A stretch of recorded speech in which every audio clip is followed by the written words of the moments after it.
Muy buenas tardes o días según el país en el que estemos y en el momento en el que estén viendo estas conferencias. Bienvenidos a este curso que organiza la Asociación Científica Latina en conjunto con diversos investigadores de nuestra región en relación a la pandemia que estamos enfrentando. En mi caso hablaré de la experiencia que he tenido en el manejo de COVID-19 con nitazoxanida. Soy el doctor Hugo Mendieta Cerón, médico internista, maestra en ciencias con doctorado en endocrinología, profesor de tiempo completo de la Facultad de Medicina de la Universidad Autónoma del Estado de México, jefe de investigación del Hospital Materno Perinatal Mónica Pretalini Sáenz, integrante del Sistema Nacional de Investigadores en México nivel 2, director de la Asociación Científica Latina y trabajo a su vez de manera privada en Cypress Grupo Médico. De manera general, en México tenemos una población de 129 millones de acuerdo a las estadísticas del Banco Mundial y se están actualizando las cifras en el censo que se está llevando a cabo en este año. El primer caso de SARS-CoV-2 en México se diagnosticó el día 28 de febrero de un masculino que llegó de Italia. Desde entonces, la respuesta de la población a las recomendaciones de la Secretaría de Salud ha sido muy heterogénea.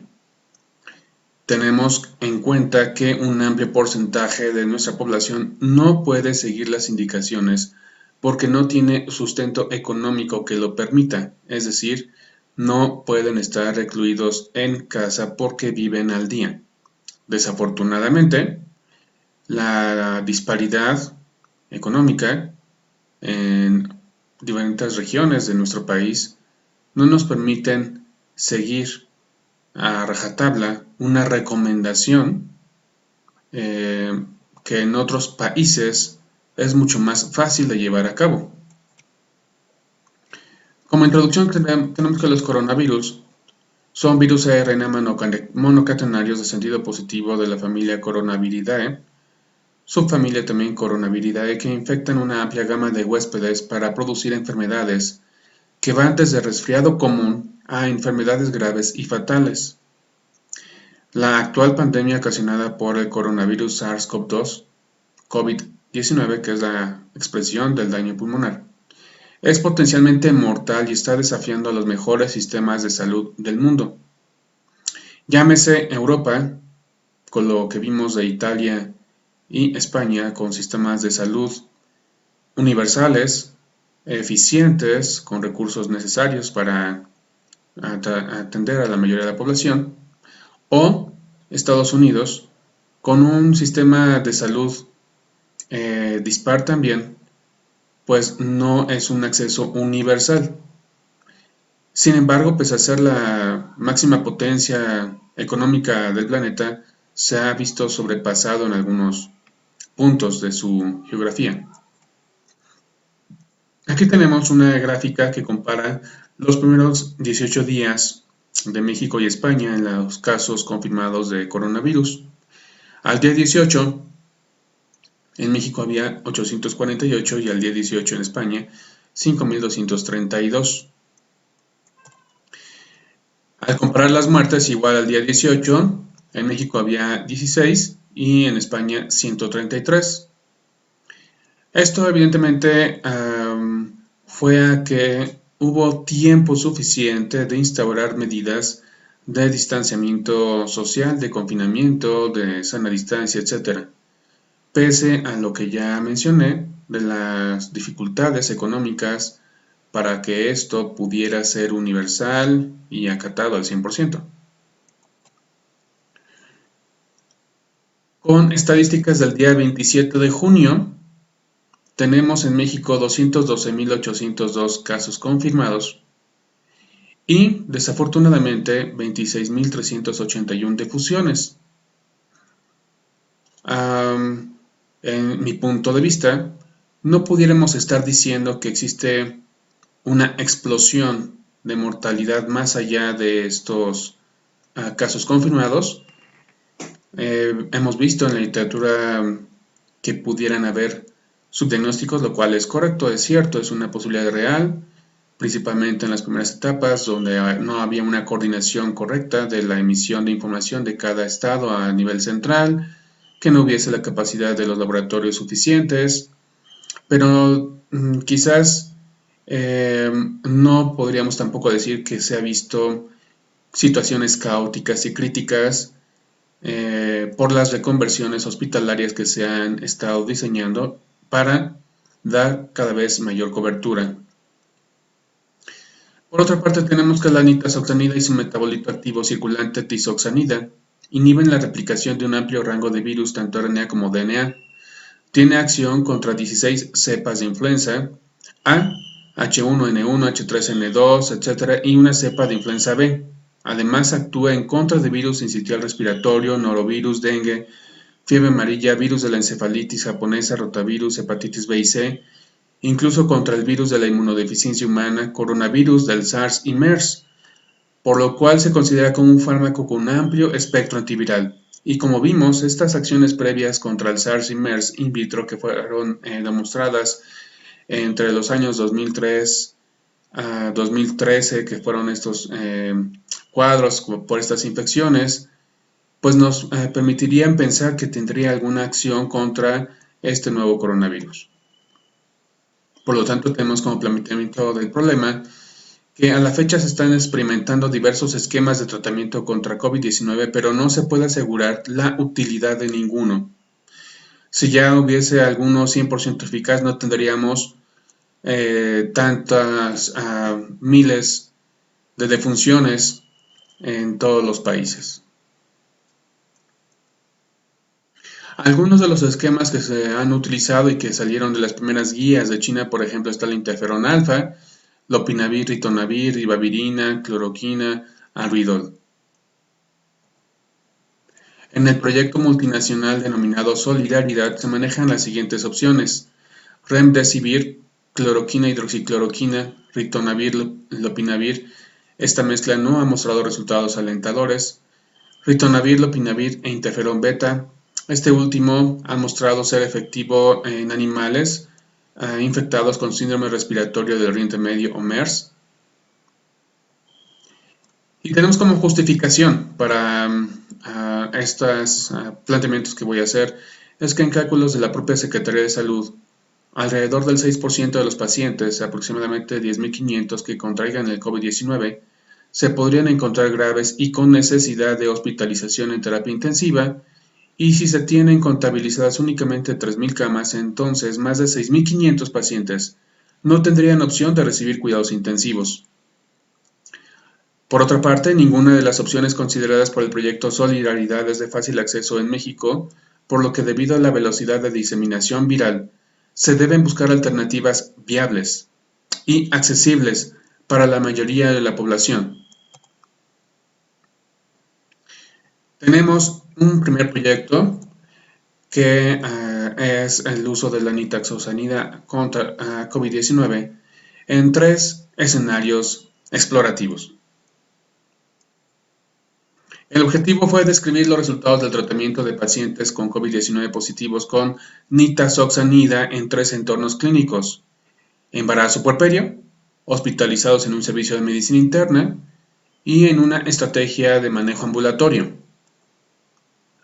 La experiencia con un primer grupo de 20 mujeres que estaban embarazadas, 17, o en puerperio inmediato, 3, fue exitosa en 18 casos, con 2 muertes desafortunadas, una de las cuales se tardó una semana en acudir a buscar apoyo médico.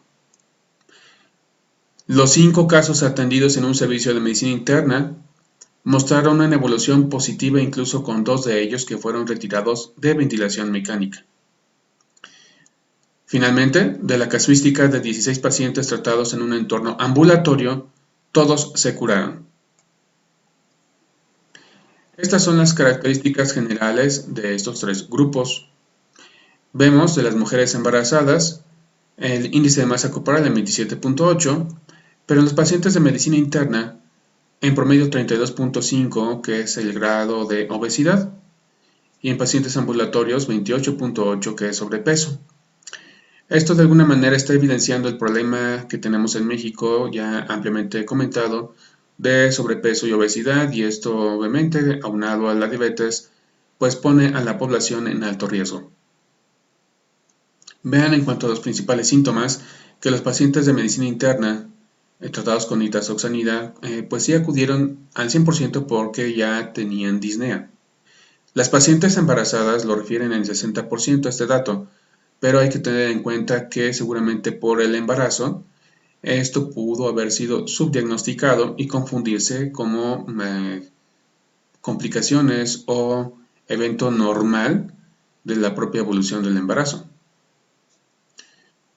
La fiebre estuvo presente en 75% en las mujeres embarazadas y 80% en los pacientes de medicina interna, mientras que en los pacientes ambulatorios lo refirieron únicamente en 43.8%. Tenemos que considerar que en los pacientes ambulatorios precisamente la idea era iniciar el tratamiento lo más pronto posible para evitar que se complicaran y que llegaran a requerir hospitalización. La cefalea se presentó y la tos en el 100% de los casos de pacientes tratados en medicina interna, lo mismo que artralgias. En los pacientes ambulatorios, las siguientes sintomatologías más altas fueron cefalea 81.3% y tos en 68.8%. En relación a la saturación de oxígeno, que es un parámetro muy importante para normar la conducta terapéutica, vean que las mujeres embarazadas llegaron al hospital en un promedio de 87.4 de saturación. En los pacientes ambulatorios se mantuvieron con 87.9, pero en los pacientes de medicina interna que requirieron evidentemente hospitalización, la saturación fue mucho menor, 78.8. De ahí que 2 se tuvieron que intubar. En cuanto a los estudios de laboratorio de las pacientes embarazadas y de medicina interna, tenemos que las pacientes embarazadas evidenciaban pues algún grado de anemia, los pacientes de medicina interna no. Y de manera muy interesante vemos que los linfocitos en las pacientes embarazadas tenían un promedio más o menos en rango mínimo normal, con una desviación estándar muy amplia, pero los pacientes de medicina interna tenían franca linfopenia. Entonces este es un dato de alarma. De esta primera experiencia, podemos decir que el uso de nitazoxanida parece ser útil contra SARS-CoV-2, no solo en una intervención temprana, sino también en condiciones críticas, así como en el embarazo sin efectos no deseados para los bebés. Como terapia complementaria se utilizó budesonida esteroide, que parece contribuir a la mejoría clínica en aquellos pacientes que tenían mayor compromiso respiratorio o menos saturación. Igualmente, pues se agregó algunos antibióticos y aquí tenemos una imagen que evidencia cómo estaban llegando los pacientes y hubo, sin embargo, como mencioné, mejoría de la mayoría. Esta experiencia se ha mandado a ser sometida a la revista The Journal of Infection in Developing Countries y estamos esperando la resolución, el veredicto final.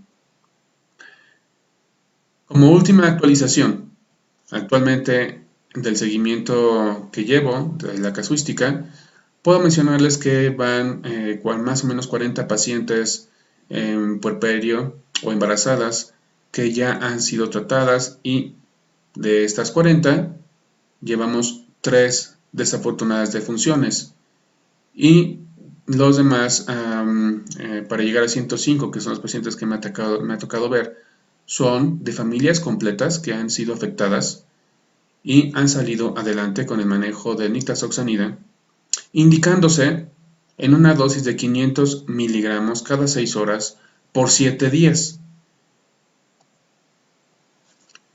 Tenemos un proyecto autorizado por nuestros comités de investigación, registrado igualmente en la página de Clinical Trials, y es de prevención de brotes de COVID-19 mediante tratamiento profiláctico con nitazoxanida. Esta inquietud surgió al ver los numerosos casos de personal de salud que ha sido infectado y que han fallecido, y con brotes importantes en diferentes hospitales en México. Recordemos que para el diagnóstico de COVID-19 se cuenta con la evaluación de criterios mayores y menores. Mayores, cefalea, fiebre, tos.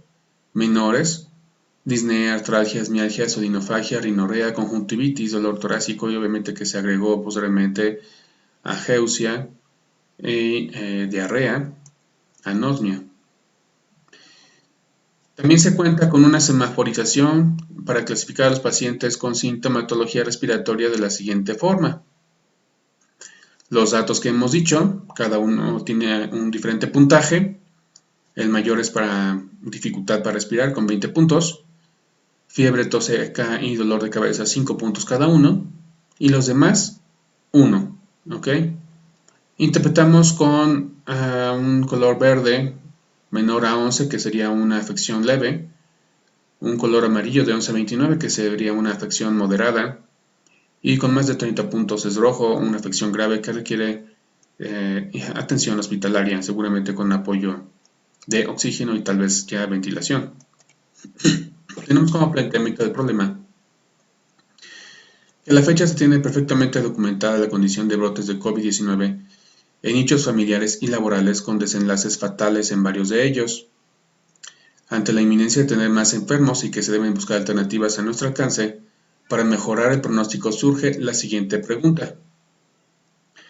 ¿Es posible disminuir el índice de contagiosidad y mejorar los síntomas de trabajadores de salud con criterios clínicos compatibles o COVID positivos por PCR con un esquema de intervención oportuna con nitazoxanida para evitar que ingresen a hospitalización e incluso a terapia intensiva? Como justificación tenemos que actualmente todos los esfuerzos del mundo se han centralizado en el tratamiento del COVID-19, ya que existe neumonía, encontrándose el paciente en hospitalización e inclusive en terapia intensiva. Creemos firmemente que enfocarnos en estas etapas tardías ha distraído la atención sobre la etapa inicial, que es como en toda enfermedad la prevención y atención temprana. Como hipótesis tenemos que el uso de nitazoxanida en las primeras 72 horas de un diagnóstico confirmatorio de COVID o con criterios clínicos para esta enfermedad disminuirá en 20% el número de casos que requieren hospitalización. Nuestro objetivo entonces también fue registrar la evolución de casos pacientes con COVID-19 tratados oportunamente con nitazoxanida y evidentemente todas las circunstancias que pueden obtenerse de esta base de datos, si es más de mujeres, hombres, por medio de edad, etc. Es un tipo de estudio cohorte en el Estado de México. Esperamos terminar en diciembre, pero seguramente al ritmo que vamos terminaremos en un mes. Y el universo de trabajo son todos aquellos empleados del sistema de salud del Instituto de Salud del Estado de México con síntomas de COVID. A los trabajadores del Instituto de Salud del Estado de México con datos de COVID se les da una revisión en epidemiología o en medicina interna y si reúnen criterios de COVID que no sean graves, se les da el siguiente manejo. Nitazoxanida 500 miligramos vía oral cada 6 horas por 2 días y luego 500 miligramos vía oral cada 12 horas por 4 días más. En un periodo de 2 meses, 77 trabajadores de la salud con síntomas de COVID han recibido el esquema sugerido. Estos son los resultados: hombres 17, mujeres 70. El promedio de edad es de 36 años, siendo el más joven 18, el mayor 62 años. Y el puntaje en nuestra semaforización en promedio fue 15.3 con una desviación estándar de 9.8. Veamos entonces aquí un problema, que nuestra población joven se está enfermando. Estamos saliéndonos de los parámetros descritos en otros países en los cuales dicen que era principalmente un problema pues, de más adultos. Y ya tuvimos una defunción de un compañero que desafortunadamente no recibió la nitazoxanida. Los principales datos de nuestro personal afectado son los siguientes: cefalea, 87.01%, mialgias 62.34%, odinofagia 59.74%. Y en menores porcentajes tenemos, bueno, ya artralgias y fiebre. Aquí estamos viendo diferencias en relación al primer caso que vimos de nuestra experiencia en diferentes circunstancias en las que describíamos una presencia de fiebre hasta el 100% de los pacientes, ¿no? Porque precisamente la idea es intervenir con el inicio de los síntomas para que no evolucione el problema. Solo una doctora y una enfermera tuvieron que ser hospitalizadas, por lo que vemos que el uso de nitazoxanida parece ser útil contra el SARS-CoV-2 en una intervención temprana para evitar complicaciones y muertes. Este segundo artículo está en proceso de envío a una revista internacional, esperamos terminar esta semana, pero vamos a hacer algunas puntualizaciones. La nitazoxanida, para su efecto antiparasitario, se indica en una dosis de 500 miligramos al día. Sin embargo, con esta dosis no alcanzaríamos la concentración inhibitoria mínima para eliminar el virus. Para eliminar el virus se requiere dar 500 miligramos cada 6 horas. Evidentemente no es 100% inocua. Su efecto colateral más importante es la diarrea, que se presentará en 30 a 40% de los pacientes, la cual es transitoria, manejable y que recomendamos, salvo que sea muy grave, pues que no sea motivo de suspender el tratamiento. De otra forma, pues no podremos garantizar la eliminación viral. Una paciente de 77 trabajadores que la recibieron en el segundo abordaje que hicimos presentó alguna reacción posiblemente a la nitazoxanida o uno de sus metabolitos, caracterizándose por un rash. También es importante mencionar que, de acuerdo a la sintomatología, si un paciente está con más datos respiratorios, se le indica, como ya mencioné, budesonida u otro esteroide para mejorar ese aspecto respiratorio. Y es muy importante la fisioterapia pulmonar. Igualmente, si hay fiebre que no remita y al existir la posibilidad de una sobreinfección bacteriana, deberemos agregar un antibiótico y hacer toda la atención respectiva de acuerdo a la evolución del paciente. También se ha postulado que indicar zinc en una dosis de 220 miligramos puede ser coadyuvante para una mejor respuesta inmune.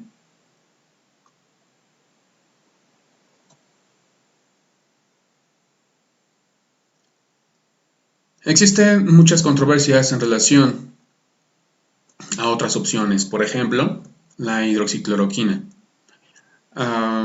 Hubo mucha discusión en relación a un artículo que salió en Lancet, que si era confiable o no la información. Al final de cuentas se tuvo que retirar ese artículo por dudas serias en el manejo de la información, pero esto sale a colación porque no podríamos decir al 100% con seguridad que la nitazoxanida es la herramienta última, aunque pudiéramos ver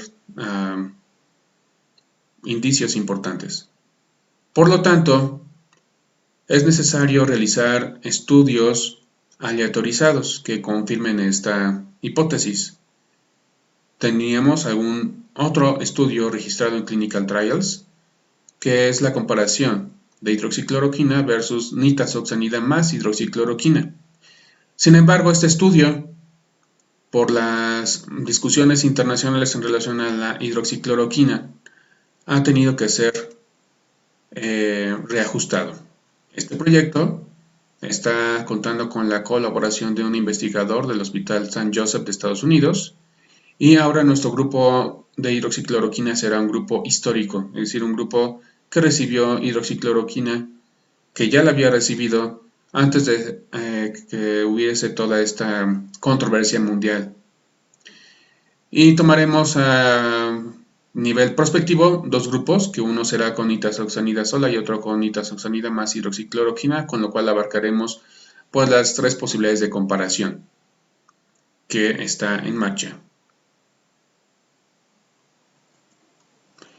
Y pues mi conclusión es, ha habido muchas alternativas, muchas opciones que se están analizando. Por lo que vemos, no hay algo concluyente. La aparición de la vacuna evidentemente es lo que nos está limitando en tener una respuesta más importante para nuestra población. Las opciones más caras son inaccesibles para la mayoría de nuestros pacientes en México porque más de 50% está en la pobreza o pobreza extrema y tendremos que encontrar algo accesible y económico. Pensamos con estas evidencias que llevamos que la nitazoxanida pudiera ser una excelente alternativa a la espera de que podamos concretar más publicaciones. Muchas gracias.